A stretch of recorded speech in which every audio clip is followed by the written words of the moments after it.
ఆ మాటతో ఒక్కసారిగా గజేంద్ర మొహం వెలిగిపోయింది. రాధికకి కూడా సంతోషంగా అనిపించినా దాన్ని బయటకు కనిపించనివ్వలేదు. గజేంద్ర ఆనందంగా రాధా అని పిలిచాడు.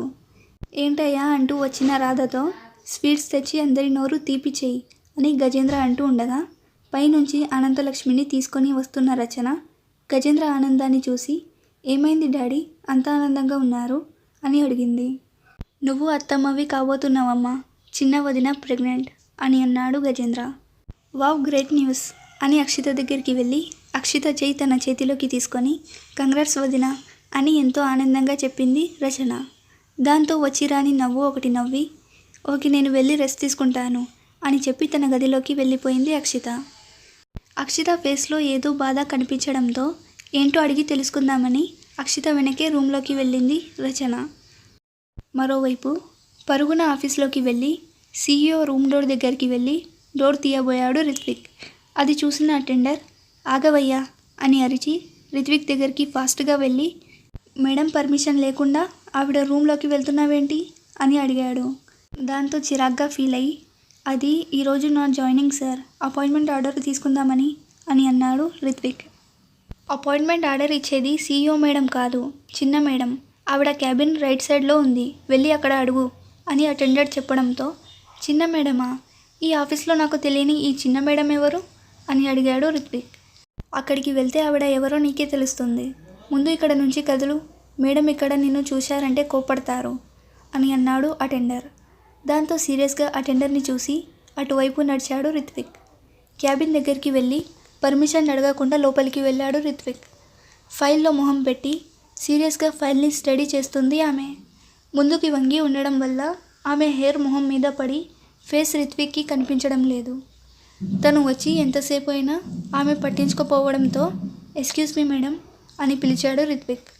దాంతో తల ఎత్తి రిత్విక్ని చూసింది ఆమె. ఆమెను చూసి నువ్వా అని ఆశ్చర్యంగా నోరు తెరిచాడు రిత్విక్. ఒక్కసారిగా భూమిలో కోరుకుపోయిన ఫీలింగ్ రిత్విక్ని చుట్టుముట్టింది. అక్షిత రూమ్కి వెళ్ళిన రచన ఏడుస్తూ ఉన్న అక్షితను చూసి ఏంటి వదిన, ఈ ప్రెగ్నెన్సీ నీకు ఇష్టం లేదా అని అడిగింది. ప్రతి ఆడపిల్లకి అమ్మ అవ్వడం ఒక అదృష్టం, ఆ అదృష్టాన్ని ఎవరైనా ఎందుకు వద్దనుకుంటారు అని ఏడుపు గొంతుతో అంది అక్షిత.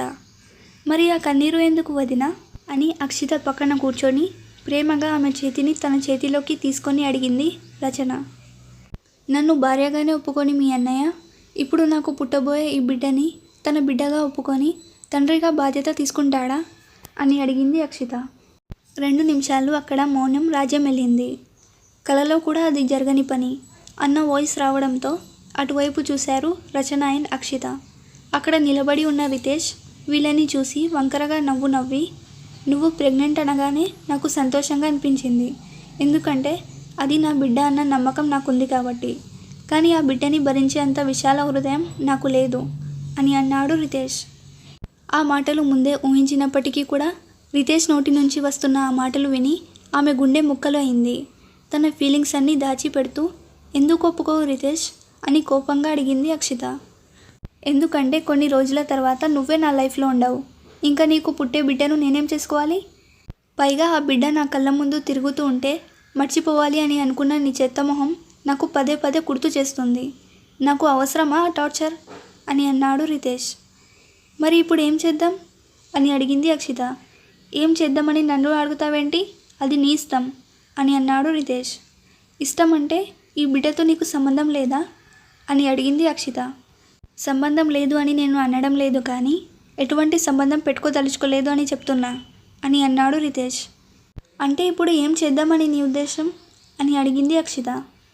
ఎంత ఆలోచించినా ఇది నా బిడ్డ కాబట్టి అది నీ దగ్గర ఉండడం కూడా నాకు నచ్చడం లేదు, సో గో టు అబార్షన్ అని అన్నాడు రితేష్. ఆ మాట విన్న అక్షితకి రచనకి తల మీద పిడుగు పడిన ఫీలింగ్ వచ్చింది. అంత ఈజీగా ఎలా మాట్లాడుతున్నావు రితేష్, అసలు నీకు మనస్సాక్షి అంటూ ఉందా, ఇన్ని రోజులు నువ్వు మనిషివే ఏదోలా మార్చుకోవచ్చు అనుకున్నా, కానీ నువ్వు మృగానికన్నా హీనమైన వాడివి అని అసహ్యంగా రితేష్ని చూసి బయటికి నడిచింది అక్షిత. అబ్బో, చాలా రోజుల తర్వాత మేడం గారికి నా గురించి నిజాలు తెలిసినట్లున్నాయి అంటూ రచన వంక చూసి ఇంకా నువ్వు మాత్రం ఇక్కడ ఎందుకు, వెళ్ళు అని అన్నాడు రితేష్. రితేష్ ప్రవర్తనకి అసహించుకోవాలో జాలి పడాలో తెలియక ఒక నిట్టూర్పు వదిలి బయటకు నడిచింది రచన. క్యాబిన్లోకి వచ్చి అక్కడ ఉన్న ఆమెను చూసి షాక్ అయి నువ్వా అని అరిచాడు రిత్విక్. నువ్వా ఏంటి, కాల్ మీ మేడం.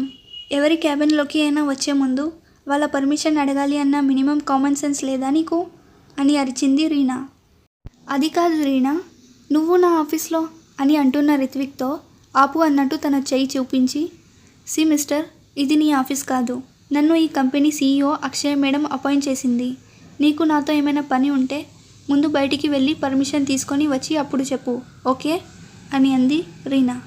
దాంతో పట్టరాని కోపం వచ్చి సీరియస్గా పళ్ళు కొరుకుతూ ఓకే మేడం అని బయటికి నడిచి గట్టిగా ఊపిరి తీసుకొని 10 నెంబర్స్ లెక్క పెట్టి రిలాక్స్ అయ్యి రీనా క్యాబిన్ డోర్పై నాక్ చేసి మే ఐ కమిన్ మేడం అని పొలైట్గా అడిగాడు రిత్విక్. కమింగ్ అని రీనా అనడంతో లోపలికి వెళ్ళి good morning madam, my name is Ritvik. నేను ఈరోజు మీ కంపెనీలో క్లర్క్ పోస్ట్కి అపాయింట్ అయ్యాను. మీరు సైన్ చేసి అపాయింట్మెంట్ ఆర్డర్ ఇస్తే నేను వెళ్ళి నా వర్క్ చేసుకుంటాను అని వినయంగా చెప్పాడు రిత్విక్. రిత్విక్ని అలా చూసి ఒకసారి గతంలో రిత్విక్ ఎలా ఉండేవాడో గుర్తు తెచ్చుకొని మనసులో చిన్నగా నవ్వుకొని ఏంటి క్లర్క్కి అపాయింట్ అయ్యావా, ఇప్పుడు టైం ఎంత అయింది అని సూటిగా రిత్విక్ని చూస్తూ అడిగింది రీనా.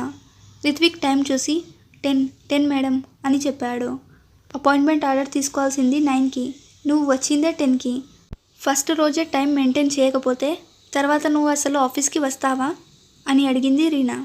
అది మేడం బస్ అని నసుకుతూ ఉన్న రిత్విక్తో బస్ స్టాప్లో అమ్మాయిలకి సైడ్ కొట్టుకుంటూ కూర్చున్నావా అని సీరియస్గా అడిగింది రీనా. ఆ మాటతో ఆ అని నోరు తెరిచి రీనా వైపు చూస్తూ ఉండిపోయాడు రిత్విక్. మీలాంటి వాళ్ళకి చేసే పని మీద కన్నా అలాంటి వాటి మీదే కదా ఎప్పుడు దృష్టి ఉండేది అని సైన్ చేసి అపాయింట్మెంట్ ఆర్డర్ రిత్విక్కి ఇచ్చింది రీనా. అది తీసుకొని థ్యాంక్ యూ మేడం అని రిత్విక్ వెళ్తూ ఉండగా హలో మిస్టర్ అని పిలిచింది రీనా. ఎస్ మేడం అని వెనక్కి తిరిగాడు రిత్విక్. ఇవిగో ఇవి కూడా నీతో తీసుకొని వెళ్ళి ఈవినింగ్లోగా క్లియర్ చేసి తీసుకురా అని తన టేబుల్ మీద ఉన్న ఫైల్స్ చూపిస్తూ అంది రీనా. ఆ ఫైల్స్ చూసి ఏంటి ఇన్ని ఫైల్స్ ఈవినింగ్లోగా స్టడీ చేసి క్లియర్ చేయాలా, ఇవి స్టడీ చేయడానికి మ్యాక్సిమం 1 వీక్ అయినా పడుతుంది మేడం అని అన్నాడు రిత్విక్. అయితే సరే ఇక నువ్వు వెళ్ళవచ్చు అని అంది Reena. Okay thank you madam అని రిలాక్స్గా చెప్పి వెళ్తున్న రిత్విక్తో ఆ అపాయింట్మెంట్ ఆర్డర్ ఇక్కడ పెట్టి వెళ్ళు అని అంది రీనా. అపాయింట్మెంట్ ఆర్డర్ మీకెందుకు మేడం అని అడిగాడు రిత్విక్. ఒక రోజులో ఈ ఫైల్స్ ఫినిష్ చేసేవాడిని చూసి ఆ ఆర్డర్ వాళ్ళకి ఇవ్వడానికి అని అంది రీనా. దాంతో నీరసంగా ఫేస్ పెట్టి అర్థమైంది మేడం అని ఫైల్స్ తీసుకొని బయటికి నడిచాడు రిత్విక్. ఫైల్స్ ఎత్తుగా ఉండడంతో ఎదురుగా వచ్చేవాళ్ళు రిత్విక్కి కనిపించడం లేదు. అక్షయ్ దగ్గర ఉన్న ప్రేమ్కి రచన కాల్ చేయడంతో అది చూసి కాల్ కట్ చేశాడు ప్రేమ్. మళ్ళీ కాల్ చేసింది రచన. అది గమనించిన అక్షయ ఏంటి ప్రేమ్, మా ఆడబిడ్డ ఫోన్ కట్ చేస్తున్నావు, ఇలా చేశావంటే మేము నిన్ను కట్ చేస్తాం అని అంది. వామ్మో మీకు పుణ్యం ఉంటుంది, అంత పని మాత్రం చేయొద్దు అక్క అని అన్నాడు ప్రేమ్. దానికి చిన్నగా నవ్వి సరే వెళ్ళి మాట్లాడు, ఏదో అర్జెంట్ అయి ఉంటుంది అని అంది అక్షయ. దాంతో నవ్వుకుంటూ బయటికి వచ్చి ఫోన్ లిఫ్ట్ చేసి ఏంటి మేడం నా మీద బెంగ పెట్టుకున్నారా ఏంటి, ఇన్నిసార్లు కాల్ చేస్తున్నారు అని అడిగాడు ప్రేమ్. బెంగ నీ బొంద, అసలు ఇన్నిసార్లు కాల్ చేశాను అంటే ఎంతో ఇంపార్టెంట్ అయితేనే చేస్తాను కదా, కొంచెం కూడా బుర్ర పెట్టి ఆలోచించకుండా ఏంటి ఫోన్ కట్ చేస్తున్నావు అని అరిచింది రచన. అది కాదు బంగారం, నేను మేడం క్యాబిన్లో ఉన్నాను అని అన్నాడు ప్రేమ్. ఓ అవునా, అయితే ఆ విషయం నాకు తెలియదు కదా, ఈసారి మేడంకి కాల్ చేయమంటావా అని అంది రచన. అలా మాట్లాడుతూ వస్తున్న ప్రేమ్కి ఎదురుగా ఫైల్స్ పట్టుకొని వస్తున్న రిత్విక్ చూసుకోకుండా డాష్ ఇచ్చాడు. దాంతో రిత్విక్ ఫైల్స్ ప్రేమ్ ఫోన్ ఒకేసారి కింద పడ్డాయి. ఫోన్ పడడంతోనే స్పీకర్ ఆన్ అయింది. హలో ఏంటి మాట్లాడవు, సమాధానం చెప్పు అంటూ అరుస్తూ ఉంది రచన. ఆ అరుపులు విన్న రిత్విక్ ఏంటి గర్ల్ఫ్రెండా, నిప్పులు తొక్కిన కోతిలా అరుస్తుంది అని అన్నాడు రిత్విక్. ఆ మాట విని ఆ వాయిస్ రిత్విక్ది అని గుర్తుపట్టి వెంటనే కాల్ కట్ చేసింది రచన. ఆ మాటతో హా సార్ అని వెంటనే వంగి ఫోన్ తీసి పాకెట్లో పెట్టుకొని ఏంటి సార్ ఇది, మీరేంటి ఆ ఫైల్స్ మోయడం ఏంటి అని షాకింగ్గా అడిగాడు ప్రేమ్. ఏం చేస్తాం ప్రేమ్, కొన్నిసార్లు నాలాంటి మహాత్ముడికి కూడా కష్టాలు తప్పవు అని కింద పడిన ఫైల్స్ తీసుకుంటూ అన్నాడు రిత్విక్. నువ్వు మహాత్ముడివా, మహా నీచుడివి కదరా అని మనసులో అనుకొని నిజమే సార్, అప్పుడప్పుడు మీలాంటి వాళ్ళకి ఇలాంటి క్లిష్ట పరిస్థితులు వస్తూ ఉంటాయి. వీటన్నిటినీ ఎదిరించి జీవితంలో గెలిచిన మీలాంటి వారే కదా మహాత్ములవుతారు అని అన్నాడు ప్రేమ్. సరే ప్రేమ్, అన్ని ఫైల్స్ తీసుకొని వెళ్ళడం కష్టంగా ఉంది, కొంచెం హెల్ప్ చేయవా అని రిత్విక్ అనడంతో ఓకే సార్ అని కొన్ని ఫైల్స్ తీసుకొని వెళ్ళి రిత్విక్ టేబుల్ మీద పెట్టి సరే సార్ ఎంజాయ్ ది వర్క్ అని చెప్పి అక్కడి నుంచి బయటికి వచ్చి హడావిడిగా తన ఫోన్ తీసి రచనకు కాల్ చేశాడు ప్రేమ్. కాల్ ఎంగేజ్ వచ్చింది. మళ్ళీ ట్రై చేశాడు. మళ్ళీ ఎంగేజ్ రావడంతో ఈలోపే మేడం గారికి ఎవరు బలయ్యారో పాపం అని అనుకుంటూ అక్షయ క్యాబిన్లోకి వెళ్ళాడు ప్రేమ్. అక్షయ ఎవరితోనో సీరియస్గా ఫోన్లో మాట్లాడుతూ ఉంది. అది చూసి సైలెంట్గా అక్షయ ముందు నిలబడి ఉన్నాడు ప్రేమ్. సరే రచన, నేను మళ్ళీ కాల్ చేస్తాను అని కాల్ కట్ చేసింది అక్షయ. అక్షయ నోటి నుంచి రచన అన్న పేరు విని కాల్ చేసింది రచన అనుకొని ఏంటి మేడం, నేను సరిగ్గా తనని పట్టించుకోవడం లేదు అని మీకు కంప్లైంట్ చేస్తుందా మీ ఆడబిడ్డ అని నవ్వుతూ అన్నాడు ప్రేమ్. అక్షిత ప్రెగ్నెంట్ అంట ప్రేమ్ అని దిగులుగా చెప్పింది అక్షయ. ఆ మాటతో ప్రేమ్ ఫేస్లో నవ్వు మాయమై సైలెంట్గా అక్కడే ఉన్న చైర్లో కూర్చున్నాడు. 2 నిమిషాలు మౌనం తర్వాత మరి ఇప్పుడు ఏం చేద్దాం అక్షయ అని అడిగాడు ప్రేమ్. అదే నాకు అర్థం కావడం లేదు ప్రేమ్. చరణ్ ప్రేమ రితేష్ మోసంతో చాలా కృంగిపోయింది. అలాంటి ఈ పరిస్థితుల్లో ఊహించని ఈ ప్రెగ్నెన్సీ అక్షితకి మరో ఎదురు దెబ్బ అని అంది అక్షయ. ఇది అక్షితకి ఎదురు దెబ్బ అని ఎందుకు అనుకుంటున్నావు? ఇదే తనకి బలం అవ్వచ్చు కదా అని అన్నాడు ప్రేమ్. రితేష్ దీనిని ఒప్పుకుంటే అది తనకి బలం, కానీ రితేష్ అబార్షన్ చేయించుకోమంటున్నాడు అని అంది అక్షయ. ఆ మాటతో ప్రేమ్ పిడికిలి బిగుసుకుంది. ఈడియట్ అని కచ్చిగా తిట్టి మరిప్పుడు అక్షిత ఏం చేయాలనుకుంటుంది అని అడిగాడు. తెలియదు ప్రేమ్ అని అంది అక్షయ. సరే అక్షితకి కాల్ చేసి ఇక్కడికి రమ్మని చెప్పు అన్నాడు ప్రేమ్. ఏంటి ఇక్కడికా అని ఆశ్చర్యంగా అడిగింది అక్షయ. ఇక్కడికే, ఇక్కడైతే అక్షిత నీ చెల్లెలు, సో నువ్వు ఎవరు ముందు అయినా తనతో ఫ్రీగా మాట్లాడగలవు. అదే ఇంటి దగ్గర ఛాన్స్ నీకు ఉండదు అని అన్నాడు ప్రేమ్. సరే అని అక్షితకి కాల్ చేసింది అక్షయ. సరే అక్షయ వస్తున్నా అని చెప్పి ఫ్రెష్ అయి బయటికి వచ్చి అటు ఇటు చూసింది అక్షిత. బాల్కనీలో స్టైల్గా సిగరెట్ కాలుస్తూ కనిపించాడు రితేష్. దాంతో కిందికి వెళ్ళింది. అక్కడ సోఫాలో కూర్చొని పేపర్ చదువుతున్న గజేంద్రతో మావయ్య నేను ఒకసారి వెళ్ళి అక్కను కలిసి వస్తాను అని అంది అక్షిత. సరే తల్లి జాగ్రత్త అని చెప్పి నీ బాడీగార్డ్ ఎక్కడా అని అడిగాడు గజేంద్ర.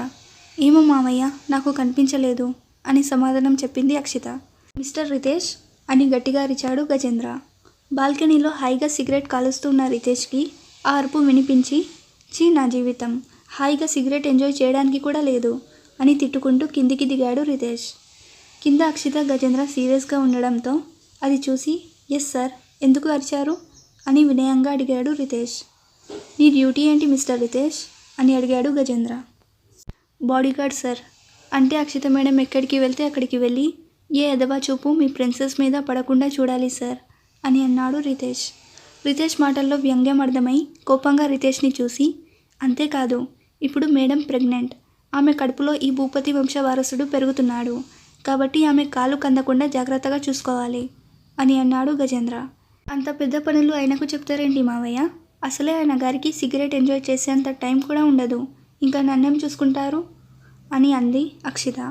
అమ్మ దినమ్మ సిగరెట్ కాల్చడం చూసినట్లుంది అని అనుకొని అది మేడం మీరు రెస్ట్ తీసుకుంటున్నారని అని అంటున్న రితేష్ మాట పూర్తి కాకముందే నువ్వు బ్రేక్ తీసుకున్నావా అని అంది అక్షిత.